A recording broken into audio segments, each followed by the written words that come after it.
Lifestyle असतात आणि ज्यांना त्रास कमी होत नाही आपण जर आयडेंटिफाय केलं तर मेडिकेशन्सनी पण 90% लोकांना फरक पडतो. ओके आणि फिजिओथेरपी ऑफकोर्स. ओके. आणि ज्यावेळेस असं काहीतरी मान दुखली आहे त्यावेळेस किंवा पाठ चमक भरली आहे त्यावेळेस काय गोष्टी नक्की केल्या पाहिजे आणि काय गोष्टी टाळल्या पाहिजे. म्हणजे पाठीचं तर बऱ्याचदा आपल्याला बसताच येत नाही, आपल्याला हालचालच करता येत नाही, पूर्ण मोबिलिटीच जाते.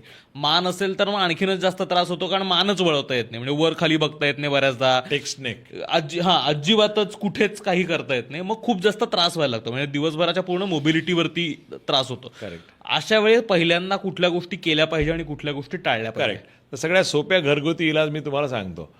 पडलंय किंवा झटका लागलाय, ॲक्यूट इंजुरी आहे, कोल्ड फोमेंटेशन, थंड फोमेंटेशन जे मेडिकल शॉपमध्ये मिळतात ते आईस पॅक असतात, बरोबर. ते आपण अप्लाय करू शकतो. इंजुरी असेल कोल्ड पॅक, किंवा असं कॉन्स्टंट बसून होतंय